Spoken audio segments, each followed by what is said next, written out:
Welcome, you're watching Vox News, your daily news updates with Rita Kamkumo. Our headlines today: Uganda puts an end to opposition leader Bobi Wine's house arrest following a court order. President Muhammadu Buhari appoints new army chiefs amid growing insecurity in Nigeria. French and Malian troops have killed 100 jihadists in a joint operation in central Mali. Our top story today: Ugandan soldiers withdrew from around the residence of opposition leader Bobi Wine on Tuesday, a day after the High Court in Kampala ordered an end to his house arrest. After 11 days of detention, Wine was able to meet with newly elected MPs from his National Unity platform for the first time since the election he claims was rigged. Where you are seated right now, there were tents of soldiers. They jumped over the fence and took over our compound. They could not allow my wife to access our garden. They beat up our security guards and terrorized everybody that we stay with. But, that serves only to expose the kind of regime that is presiding over us. The 38-year-old presidential runner-up had not left his house since he returned from voting in the January 14th presidential election, officially won by a long-time ruler, Yoweri Museveni. General Museveni might have used the military to assert his force and impose himself on the people of Uganda. Like I've already told you, he's an impositor who we are going to remove soon and very soon. You are special people. Amidst all the rigging, amidst all the irregularities, amidst all the violence, the people asserted their voices. Don't look at yourself like the ordinary. You are not ordinary. You are freedom fighters. You are revolutionaries. Embrace it. Ugandan authorities had argued that the blockade of Wine's home was for his protection and to prevent demonstrations against the disputed election result. The Ugandan justice, however, on Monday ruled in favor of a petition launched by Wine's lawyers asking for his release, saying that his continued confinement was illegal. In Nigeria, President Muhammadu Buhari replaced the country's top army commanders after a month of pressure over his response to growing insecurity. The presidency announced on Tuesday the immediate resignation of the Chief of Defense Staff and that of the Army, Navy, and Air Force chiefs.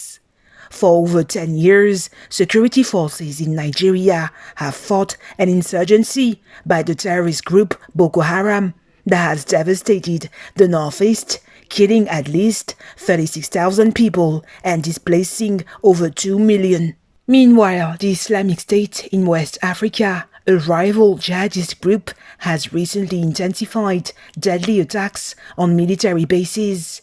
Nigeria is also dealing with a deepening crisis over land and resources between mainly Christian farmers and nomadic, mostly Muslim herders that has killed thousands in recent years. Meanwhile, on the security front in Nigeria, the authorities declared a curfew in and around the southeastern city of Orlu after clashes erupted this week between the military and a local militia. The governor of Imo State, Hope Uzodinma, said on Monday that a curfew from 6 p.m. to 6 a.m. local time had been imposed in Orlu and its surrounding districts. Nigerian authorities said on Tuesday that at least one person died as a result of the clashes. The Malian army announced on Tuesday that 100 jihadists were killed this month in a joint offensive with French troops in central Mali. The West African country has been struggling to contain a jihadist insurgency that broke out in the north in 2012 before spreading to the center and neighboring Burkina Faso and Niger. French troops first intervened in Mali in 2013 to help repel jihadist forces advancing on the capital Bamako. France, Mali's former colonial ruler, now has over 5,000 troops deployed across the Sahel region as part of its Barkhane operation, which aims at wiping out jihadists in the restive area. Meanwhile, Mali has officially dissolved its military junta more than 5 months after the army toppled former President Ibrahim Boubacar Keïta. The dissolution comes after the Economic Community of West African States urged Malian authorities 2 weeks ago to disband the junta. The junta briefly ruled the country after the 18th of August 2020 coup and eventually handed power to a civilian interim government, which is meant to rule for 18 months before holding new elections. Despite the disbandment of the junta, the army, however, retains a grip on the transition government, with coup leader Colonel Assimi Goïta serving as the country's current interim vice president. On the health front, Zimbabwe's government spokesman Nick Mangwana apologized on Monday for calling Zimbabwean doctors in public hospitals political assassins hiding behind medical qualifications on Twitter on Sunday. Mangwana's remarks came after 4 Zimbabwean ministers and numerous ruling party officials died of COVID-19. His public comments sparked outrage in the country, with the Zimbabwe Association of Doctors for Human Rights saying that Mangwana's remarks amounted to continuous persecution of medical practitioners likely to destabilize the health sector. The government spokesman has since deleted his tweet. Mauritius on Tuesday began vaccinating its population against coronavirus as it seeks to revive its tourism industry, badly hit by the pandemic, and welcome visitors again. Health authorities said the vaccination campaign would initially target frontline medical workers treating COVID-19 patients and staff meeting passengers at the airport. India donated the first 100,000 doses of vaccines to the Indian Ocean archipelago nation, with 200,000 additional doses to be delivered by the end of March. Mauritius plans to vaccinate 60% of its population this year, hoping to restart its economic activity. The island of about 1 million people has only officially registered less than 600 coronavirus cases and only 10 COVID-19 related deaths to date. On the international scene in the United States, President Joe Biden on Monday signed an executive order that overturns his predecessor Donald Trump's ban on transgender staff serving in the military. Biden argued that all Americans qualified to serve should be able to do so. Meanwhile, in the United States, the House of Representatives presented on Monday one article of impeachment to the Senate, accusing former President Donald Trump of stirring up the storming of the Capitol, initiating the first ever impeachment trial of a former president. With the permission of the Senate, I will now read the article of impeachment.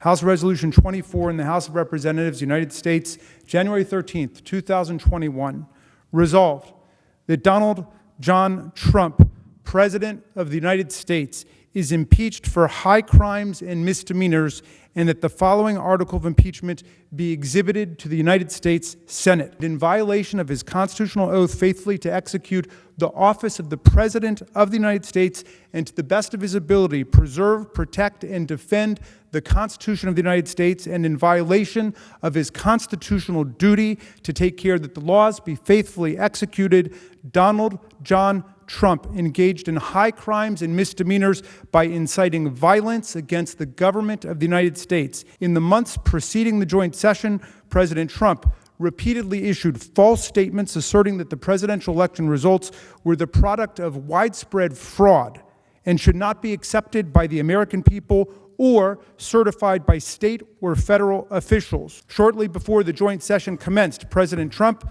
addressed a crowd at the Ellipse in Washington, D.C. There, he reiterated false claims that we won this election and we won it by a landslide. He also willfully made statements that in context encouraged and foreseeably resulted in lawless action at the Capitol, such as, if you don't fight like hell, you're not going to have a country anymore. Donald John Trump, by such conduct, has demonstrated that he will remain a threat to national security, democracy, and the Constitution if allowed to remain in office, and has acted in a manner grossly incompatible with self-governance and the rule of law. Donald John Trump thus warrants impeachment and trial, removal from office, and disqualification to hold and enjoy any office of honor, trust, or profit under the United States. Nancy Pelosi, Speaker of the House of Representatives. Donald Trump, who was impeached by the Democratic Majority House 2 weeks ago for an unprecedented second time, continues to enjoy major support from Republican senators. His Senate trial is set to start in early February. On the football scene, Chelsea welcomed on Tuesday former Paris Saint-Germain head coach Thomas Tuchel as its new manager. His appointment comes a day after Chelsea announced the dismissal of its former manager, Frank Lampard, after a poor run in the Premier League. The Premier League club appointed the German manager on an 18-month contract. He will be responsible for hauling the Blues back into the Champions League next season. That's it for today. Thank you for watching Vox News.